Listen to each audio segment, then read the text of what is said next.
नमस्कार, DG news में आपका स्वागत है। मैं हूं रमा त्यागी। शुरुआत कर लेते हैं हेडलाइंस के साथ।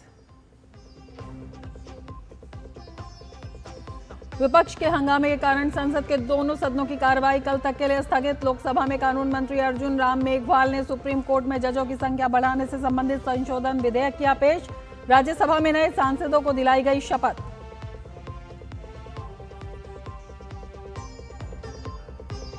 संसद के मॉनसून सत्र को लेकर प्रधानमंत्री नरेंद्र मोदी ने देश हित में सार्थक चर्चा का किया आह्वान। कहा, तथ्य और तर्क से मजबूत होगी लोकतंत्र की आवाज। संसद की सकारात्मक भावना से विकास को मिलेगी नई ऊर्जा।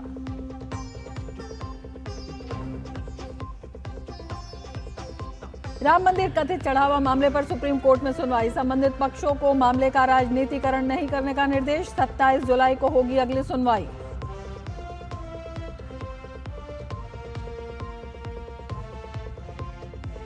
राष्ट्रपति द्रौपदी मुर्मू ने किशिनौ स्थित राष्ट्रपति भवन में मोल्डोवा की अपनी समकक्ष के साथ की द्विपक्षीय वार्ता। व्यापार, एआई और ऊर्जा सहयोग बढ़ाने पर जताई सहमति। आर्थिक और तकनीकी साझेदारी मजबूत करने पर जोर।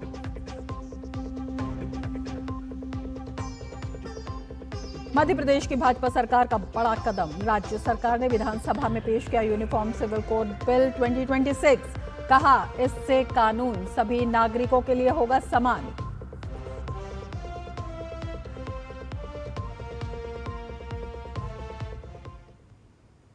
और अब विस्तार से समाचार। संसद के मानसून सत्र की शुरुआत आज विपक्ष के जोरदार हंगामे के साथ हुई। लोकसभा और राज्यसभा की कार्रवाई शुरू होते ही विपक्ष ने विभिन्न मुद्दों को लेकर सरकार को घेरने की कोशिश की। लगातार नारेबाजी और विरोध के कारण दोनों सदनों की कार्रवाई बार बार स्थगित हुई। नीट परीक्षा में कथित अनियमितताओं, अयोध्या राम मंदिर से जुड़े मुद्दे समेत कई विषयों पर चर्चा की मांग को लेकर विपक्ष लगातार सरकार के खिलाफ नारेबाजी करता रहा। हंगामे और नारेबाजी के बीच लोकसभा की कार्रवाई कल सुबह 11 बजे तक के लिए स्थगित कर दी गई।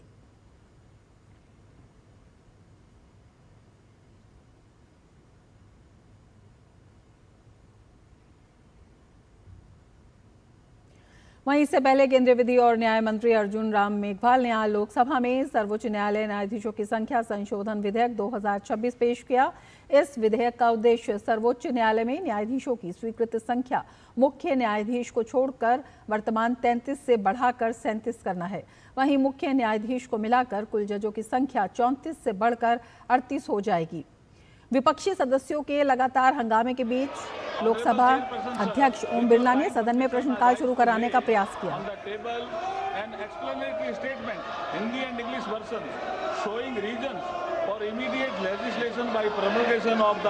Supreme Court number of judges amendment ordinance 2026 number 1 of 2026। विपक्षी सदस्यों के लगातार हंगामे के बीच लोकसभा अध्यक्ष ओम बिरला ने सदन में प्रश्नकाल शुरू कराने का प्रयास किया। उन्होंने सदस्यों से सदन की गरिमा बनाए रखने की अपील की, लेकिन विपक्ष का हंगामा जारी रहने के कारण सदन की कार्रवाई सुचारू रूप से नहीं चल सकी। उन्होंने कहा, नारेबाजी से संसद की मर्यादा नहीं बनती, तर्कों के साथ चर्चा करें।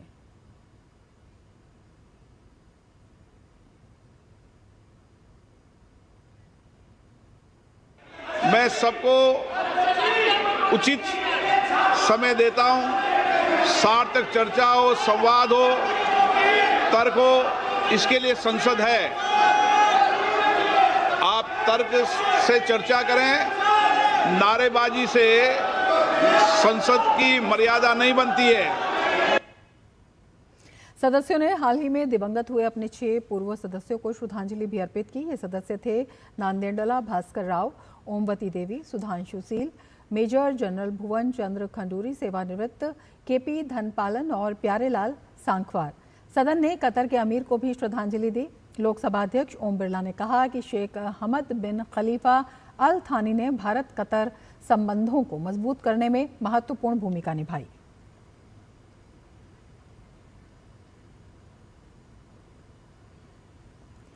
संसद के मानसून सत्र का पहला दिन लगातार हंगामे की भेंट चढ़ा। विपक्ष के तीखे विरोध और नारेबाजी के चलते लोकसभा और राज्यसभा दोनों सदनों की कार्रवाई सुचारू रूप से नहीं चल सकी।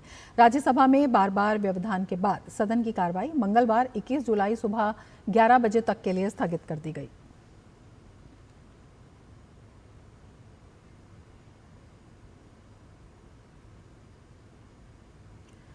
इससे पहले राज्यसभा के सभापति सीपी राधाकृष्णन ने सोमवार को उच्च सदन के 9 नवनिर्वाचित सदस्यों को शपथ दिलाई। जिन सदस्यों ने उच्च सदन की सदस्यता की शपथ ली वे गुजरात, कर्नाटक, मध्य प्रदेश, मेघालय, मिजोरम, राजस्थान और पश्चिम बंगाल का प्रतिनिधित्व करते हैं। संसद के मानसून सत्र के पहले दिन शपथ लेने वाले सदस्यों में गुजरात से भाजपा के मुकेश भाई जे राठवा, कर्नाटक से कांग्रेस के पवन खेड़ा, मध्य प्रदेश से भाजपा के महेश केवट, मेघालय से एनपीपी के जेम्स पांगसांग कोंकल संगमा, मिजोरम से खियांगचे लालतू आंगकीमा, राजस्थान से भाजपा के सतीश पुनिया, पश्चिम बंगाल से भाजपा के प्रकाश चिक बड़ाइक, सुष्मिता देव और सुखेंदु शेखर राय शामिल हैं। इसके अलावा राज्यसभा में भी आज सदन के दिवंगत सदस्यों और कतर के पूर्व अमीर को श्रद्धांजलि दी गई। सभापति सीपी राधाकृष्णन ने पूर्व सदस्य बलबीर पुंज, स्वप्न साधन बोस, रंगा साई रामकृष्ण और एच हनुमंथप्पा के निधन पर गहरा दुख व्यक्त किया। सभापति ने कहा कि इन सभी के निधन से देश ने उत्कृष्ट सांसदों और जनसेवकों को खो दिया है। सभापति ने कतर के पूर्व अमीर के निधन पर भी शोक व्यक्त किया। सभी सदस्यों ने अपने स्थान पर खड़े होकर दिवंगत आत्माओं की स्मृति में मौन रखकर उन्हें श्रद्धांजलि अर्पित की। प्रधानमंत्री नरेंद्र मोदी ने संसद के मानसून सत्र में सभी सांसदों से दोनों सदनों की कार्रवाई सुचारू रूप से चलाने में सहयोग की अपील की। उन्होंने तर्क और तथ्य के साथ सदन की चर्चा को समृद्ध किए जाने पर जोर दिया। उन्होंने कहा कि राष्ट्र निष्ठा से भरे हुए राष्ट्रभक्ति के लिए जी रहे आवाज को उचित मंच मिलता रहे। आज समय की मांग है कि राष्ट्र निष्ठा से भरे हुए राष्ट्रभक्ति के लिए जी रहे आवाज को सदन में उचित मंच मिलता रहे।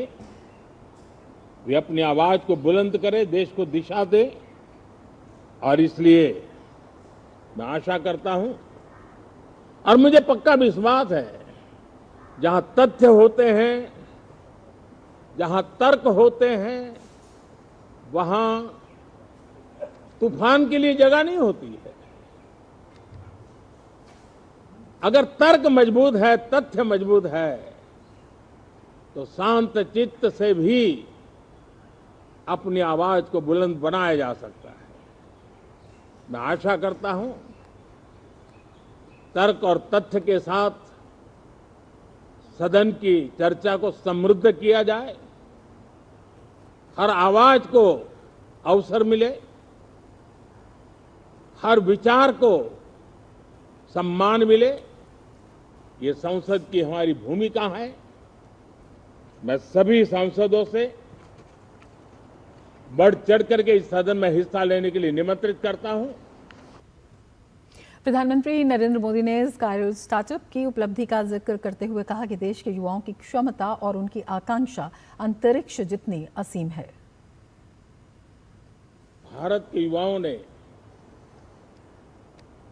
अंतरिक्ष में नई उड़ान भरी है, बहुत बड़ी सफलता है। और ये जो स्काई रूट स्टार्टअप है, उसमें जो नौजवान काम कर रहे हैं, मुझे बताया गया उनकी पूरी टीम की जो एवरेज एज है वो सिर्फ 28 साल है। ऐसे नौजवानों ने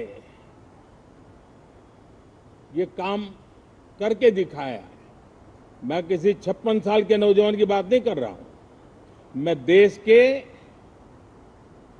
ये स्टार्टअप ने 28 के एवरेज वाले नौजवानों ने अंतरिक्ष में भारत का झंडा गाड़ दिया है। साथियों, ये संयोग नहीं, ये एक संदेश है और बड़ा मजबूत संदेश है कि हमारे देश के युवाओं की क्षमता और उनकी आकांक्षा अंतरिक्ष जितनी असीम है। इससे बड़ा संदेश देश के लिए कोई और प्रेरणा नहीं दे सकता है।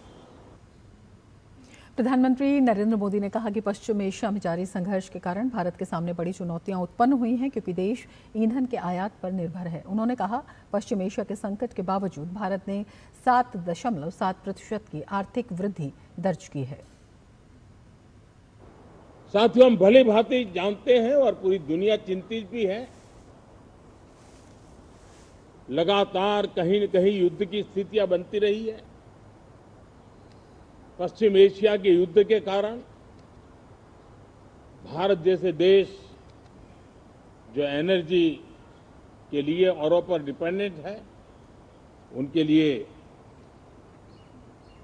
ये पश्चिम एशिया का युद्ध एक बहुत ही बड़ा संकट का कारण रहा। Petrol, diesel, LPG, fertiliser, chemicals, यानी हर विषय में अनेक बाधाएं, अनेक संकट आए।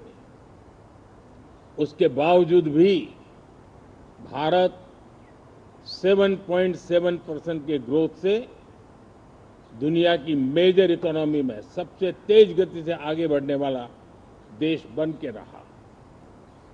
ये भारत के सामर्थ्य का परिचायक है। भारत किस प्रकार से उत्साह और उमंग के साथ नई ऊंचाइयों को पार करना चाहता है, उसकी इसमें एक झलक है। और ऐसे में जब ये मॉनसून सत्र आरंभ हो रहा है, देश ने स्पीड पकड़ ली है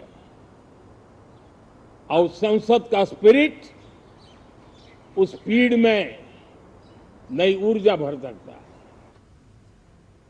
पश्चिम बंगाल विधानसभा में जनहित के मुद्दों के समयबद्ध समाधान के लिए राज्य सरकार ने नई व्यवस्था लागू की है। मुख्यमंत्री शुभेंदु अधिकारी ने घोषणा की कि अब उल्लेख यानी मेंशन आर के दौरान विधायकों द्वारा उठाए गए सभी मामलों पर संबंधित विभागों को 7 दिनों के भीतर जवाब देना अनिवार्य होगा। यदि किसी मामले का तत्काल समाधान संभव नहीं है तो विभाग को उसका कारण बताना होगा या अतिरिक्त समय मांगना होगा। मुख्यमंत्री ने कहा कि विधानसभा में उठाए गए मुद्दे सीधे जनता की समस्याओं से जुड़े होते हैं, इसीलिए उन्हें लंबित नहीं रखा जा सकता। उन्होंने निर्देश किया विधानसभा सचिवालय से सभी मामलों की सूची उनके निजी सचिव को भेजी जाएगी और मुख्यमंत्री कार्यालय यानी सीएमओ उनकी नियमित निगरानी करेगा। मुख्यमंत्री स्वयं भी इन मामलों की समीक्षा करेंगे और हर 3 महीने में कंप्लायंस रिपोर्ट प्रस्तुत की जाएगी। उल्लेख विधानसभा की कार्यवाही का वो हिस्सा है जिसमें विधायक स्पीकर की अनुमति से अपने क्षेत्र से जुड़े विकास कार्यों, जन समस्याओं और अन्य जनहित से जुड़े मुद्दों को सदन में उठाते हैं और उनकी सरकार का ध्यान उनकी ओर आकर्षित करते हैं। नई व्यवस्था के तहत अब इन सभी मामलों पर संबंधित विभागों को 1 सप्ताह के भीतर जवाब देना होगा। और अब लेंगे एक ब्रेक, आप बने रहिए डीडी न्यूज के साथ। ओ हरि भैया, अरे वाह, खेतों में कौन सी फसल लगाए हो? 12 महीने कमा कर दे ऐसी फसल। क्या? मैंने नया व्यवसाय शुरू किया है। उसके लिए पैसे? इसमें किसी निवेश की जरूरत ही नहीं। अच्छा, मुखिया जी। अरे मुखिया जी, नमस्ते। अरे हरी, कब आ रहे हो? आप बस चलिए, मैं पहुंचता हूं। अब मैं LIC एजेंट हूं। LIC एजेंट बनो, अब बड़ा सोचो। हमारी वेबसाइट पर जाएं या अपनी नजदीकी LIC शाखा से संपर्क करें। मेरी पसंद, मेरी पसंद, मेरी पसंद, मेरी पसंद, हमारी पसंद, हम सबकी पसंद। मजबूत देश का मजबूत सरिया हो गया स्टील। भारत की सबसे बड़ी gold loan NBFC Muthoot finance से गोल्ड लोन लीजिए और फिर देखिए सोना क्या नहीं कर सकता। कॉल कीजिए 1-800-313-1212। सुप्रीम कोर्ट ने छात्रों के लिए बनाई गई स्थायी शैक्षणिक पहचान संख्या automated permanent academic account registry यानी APAAR ID को लेकर अहम टिप्पणी की है। अदालत ने कहा कि APAAR ID बनवाना अनिवार्य नहीं होना चाहिए और छात्रों तथा उनके अभिभावकों को इसे बनवाने या न बनवाने का स्पष्ट विकल्प मिलना चाहिए। सुनवाई के दौरान सुप्रीम कोर्ट ने कहा कि वो CBSE को निर्देश जारी करेगा कि APAAR ID से जुड़े डेटा प्राइवेसी यानी निजता के मुद्दों की जांच करे। अदालत ने यह भी कहा कि बोर्ड ओडिशा हाईकोर्ट के उस फैसले का पालन करे जिसमें APAAR ID को पूरी तरह स्वैच्छिक बताया गया था और किसी भी छात्र पर इसे बनवाने का दबाव नहीं डालने की बात कही गई थी। सुप्रीम कोर्ट ने यह भी स्पष्ट किया कि APAAR ID के लिए इस्तेमाल होने वाले सहमति यानी कॉन्सेंट फॉर्म में हाँ के साथ साथ नहीं का भी स्पष्ट विकल्प होना चाहिए ताकि छात्र या उनके माता पिता स्वतंत्र रूप से निर्णय ले सकें। अयोध्या के श्री राम मंदिर में श्रद्धालुओं के चढ़ावे की कथित चोरी के मामले में स्वतंत्र जांच की मांग से जुड़ी 4 याचिकाओं पर आज सुप्रीम कोर्ट में सुनवाई हुई। सुनवाई के दौरान सॉलिसिटर जनरल तुषार मेहता ने अदालत को बताया कि इस मामले में SIT ने स्टेटस रिपोर्ट दाखिल की है। उन्होंने जानकारी दी कि अब तक 8 लोगों को गिरफ्तार किया जा चुका है और जांच अभी जारी है। साथ ही सॉलिसिटर जनरल ने कहा कि जांच से जुड़ी सभी जानकारियां इस समय अदालत के समक्ष सार्वजनिक नहीं की जा सकती। सुनवाई के दौरान सुप्रीम कोर्ट ने कहा कि मामले की निष्पक्ष जांच सुनिश्चित करने के लिए नई विशेष जांच टीम यानी SIT का गठन किया जा सकता है, जिसमें पहले से जांच कर रही SIT के अधिकारी भी शामिल किए जा सकते हैं। अदालत ने इस संबंध में सॉलिसिटर जनरल से निर्देश लेकर अगली सुनवाई में अपना पक्ष रखने को कहा है। CJI ने ये भी स्पष्ट किया कि इस मामले को किसी भी तरह का राजनीतिक रंग नहीं दिया जाना चाहिए। मामले की अगली सुनवाई अब 27 जुलाई को होगी।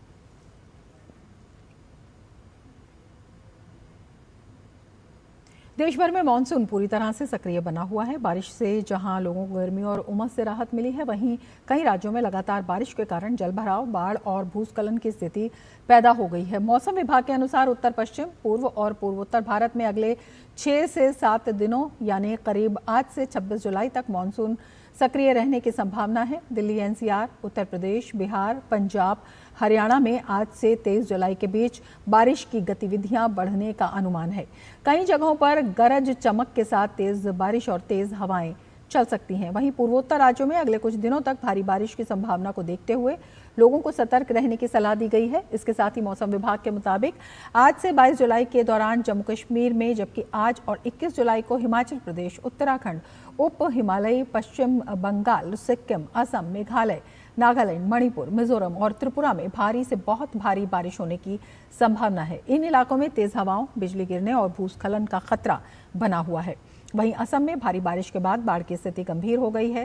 शिवसागर में डिखो नदी खतरे के स्तर से ऊपर बह रही है, जिससे सिमलुगुड़ी इलाके में पानी भर गया है। रेलवे ट्रैक जलमग्न होने के कारण सिमलुगुड़ी, नामतियाली और सिमलुगुड़ी सेलिंघाट रूट पर ट्रेन सेवा रोक दी गई है। मुख्यमंत्री हेमंत बिस्वा शर्मा ने हालात को देखते हुए सेना और वायुसेना को राहत बचाव के लिए तैयार रहने को कहा है। ताज़ा रिपोर्ट के मुताबिक 30 राजस्व सर्किल के 580 गांव बाढ़ से प्रभावित हैं और 1.70 लाख से ज्यादा लोग इसकी चपेट में हैं। धेमाजी, डिब्रूगढ़, शिवसागर, जोरहाट, तिनसुकिया समेत कई जिलों में राहत अभियान जारी है। NDRF और SDRF की टीमें बचाव कार्य में जुटी हैं। गुवाहाटी के कई इलाकों में भी जलभराव की स्थिति बनी हुई है। IMD के अनुसार मानसून की सक्रियता के कारण अगले 1 सप्ताह तक देश के कई हिस्सों में बारिश जारी रह सकती है। लोगों को नदी नालों, जलभराव वाले इलाकों और पहाड़ी क्षेत्रों में यात्रा करते समय सावधानी बरतने की सलाह दी गई है।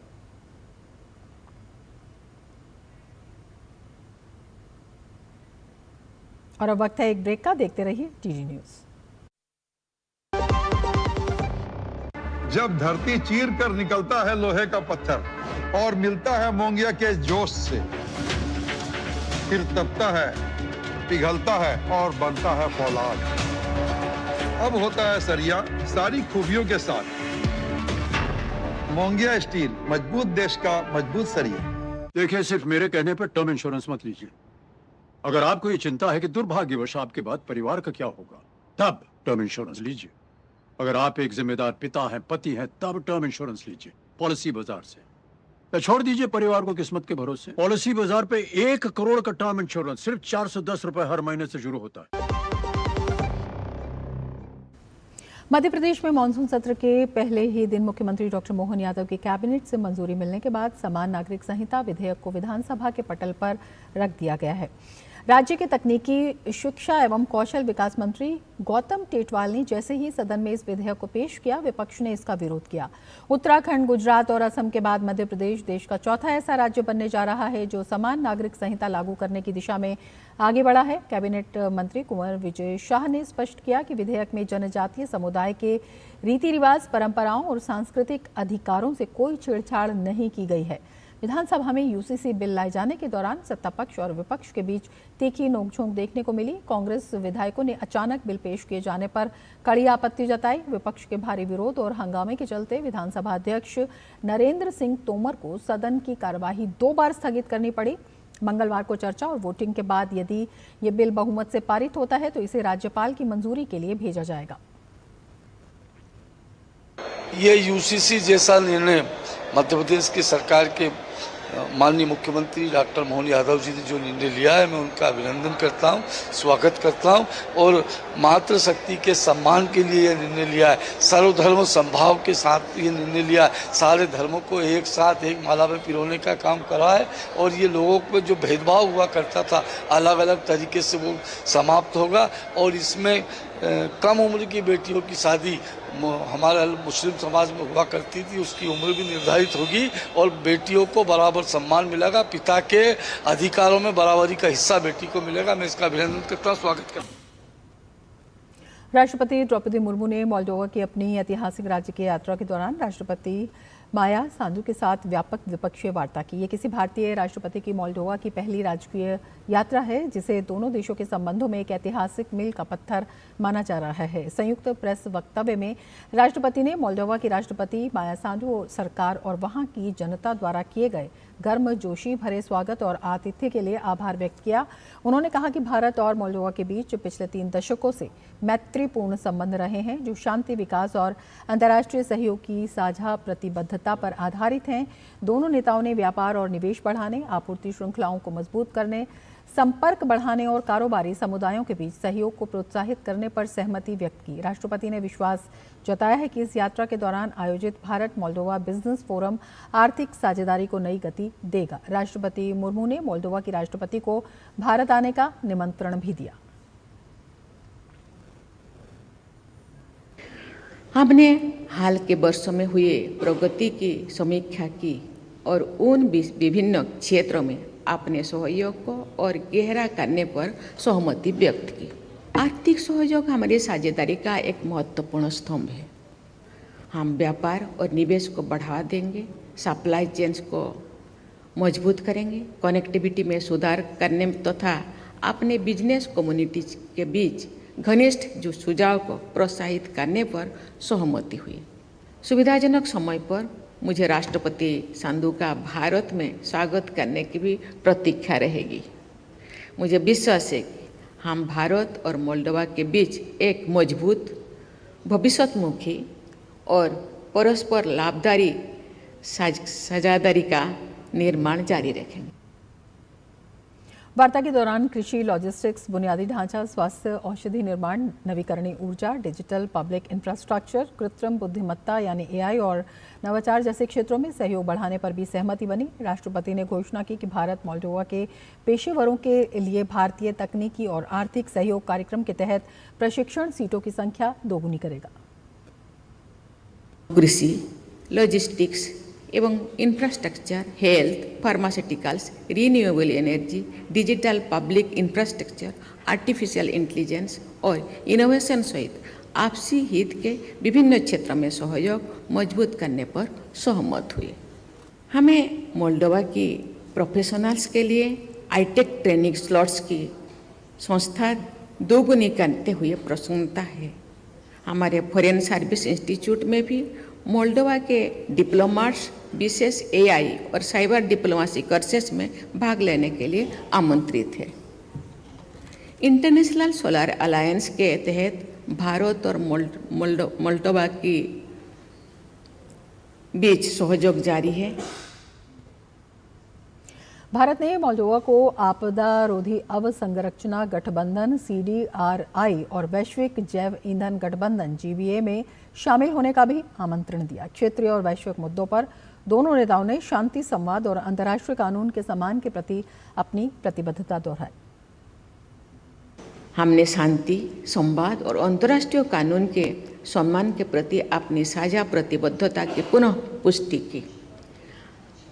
हम समान वैश्विक चुनौतियों से निपटने और एक शांतिपूर्ण, स्थिर तथा समृद्ध विश्व व्यवस्था के निर्माण में योगदान देने के लिए मिलकर काम करते रहने पर सहमत हुए।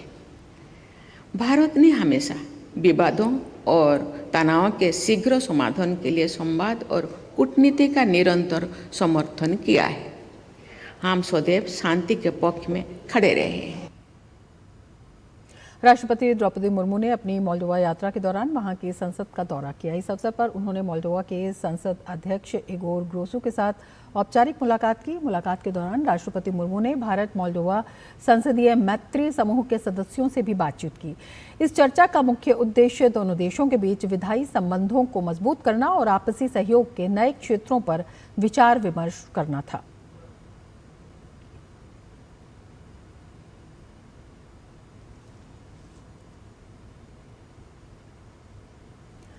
बिहार के मुख्यमंत्री सम्राट चौधरी ने राजधानी पटना के पाटलिपुत्र जंक्शन से सोमनाथ स्वाभिमान यात्रा स्पेशल ट्रेन को हरी झंडी दिखाकर रवाना किया। इस विशेष यात्रा में 1100 श्रद्धालु शामिल हुए जो भगवान सोमनाथ के दर्शन के लिए गुजरात रवाना हुए। इस अवसर पर मुख्यमंत्री सम्राट चौधरी ने कहा, प्रधानमंत्री नरेंद्र मोदी के विकसित भारत के संकल्प को पूरा करने के लिए भारतीय संस्कृति, आस्था और सनातन परंपराओं को जन जन तक पहुंचाना सरकार की प्राथमिकता है।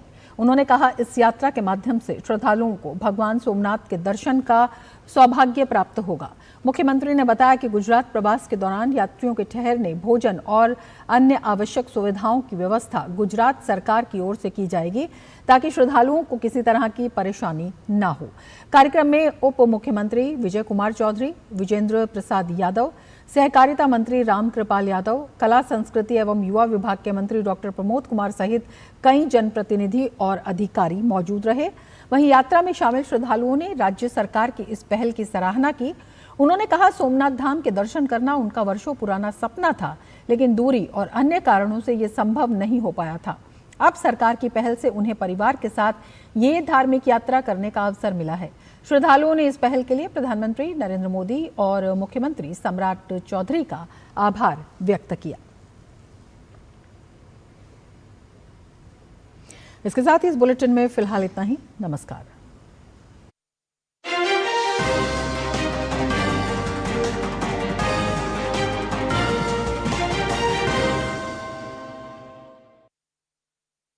महीने का आखिरी रविवार जब बजते हैं